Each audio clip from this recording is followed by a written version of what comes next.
1912 সালের 15ই জুলাই ব্রিগেডিয়ার মোহাম্মদ ওসমান মাসুদি জন্মগ্রহণ করেন। মোহাম্মদ ওসমান মাসুদি ভারতীয় সেনাবাহিনীর একজন উচ্চপদস্থ কর্মকর্তা ছিলেন, যিনি ভারত পাকিস্তান যুদ্ধের সময় শহীদ হন। ওসমানকে নওশেরা সিংহ হিসেবে স্মরণ করা হয়।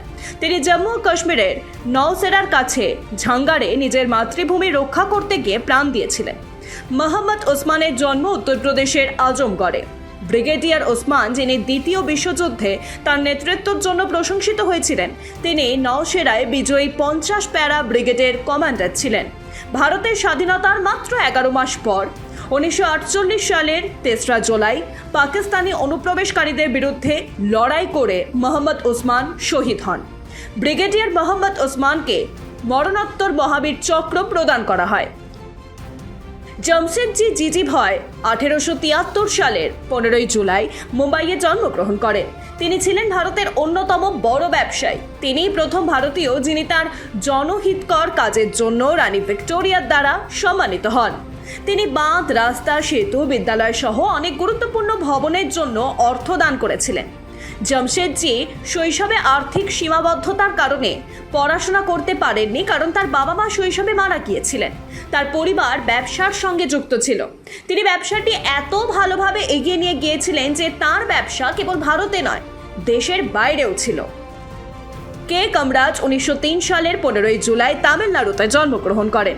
কামরাজ তামিলনাড়ুর মুখ্যমন্ত্রী এবং ভারতীয় জাতীয় কংগ্রেসের সভাপতি হিসেবে দায়িত্ব পালন করেছিলেন। মুখ্যমন্ত্রী হিসেবে তিনি তামিলনাড়ুর উন্নয়নের জন্য অনেক গুরুত্বপূর্ণ প্রকল্প বাস্তবায়ন করেছিলেন। তার নেতৃত্বে কংগ্রেস অনেক গুরুত্বপূর্ণ নির্বাচনে জয়লাভও করেছিল। কামরাজ গান্ধীর ধারণায় অনুপ্রাণিত হয়েছিলেন এবং ভারতীয় স্বাধীনতা সংগ্রামে সক্রিয়ভাবে অংশগ্রহণ করেছিলেন।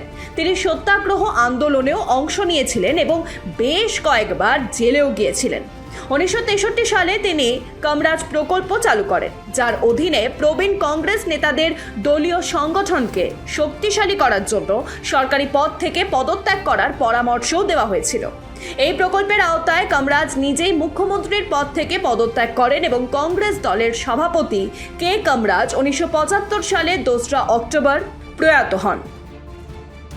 1979 সালের 15ই জুলাই প্রধানমন্ত্রী মোরারজি দেসাই পদত্যাগ করেন। মোরারজি দেসাই 2 বছর 4 মাস 4 দিন প্রধানমন্ত্রী ছিলেন। এরপর চৌধুরী চরণ সিং কংগ্রেস পার্টির সমর্থনে নতুন সরকার গঠন করে। জরুরি অবস্থার পর অনুষ্ঠিত নির্বাচনে ইন্দিরা গান্ধীর পরাজয়ের পর যখন কংগ্রেস দল নিজেরাই সংখ্যাগরিষ্ঠতা অর্জন করতে পারেনি, তখন জনতা পার্টি কেন্দ্রের সরকার গঠন করে।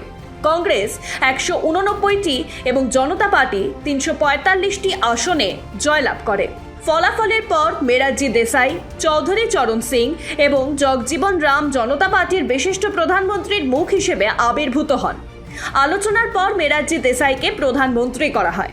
স্বরাষ্ট্রমন্ত্রী হন চৌধুরী চরণ সিং এবং প্রতিরক্ষা মন্ত্রী জগজীবন রামও উপস্থিত ছিলেন।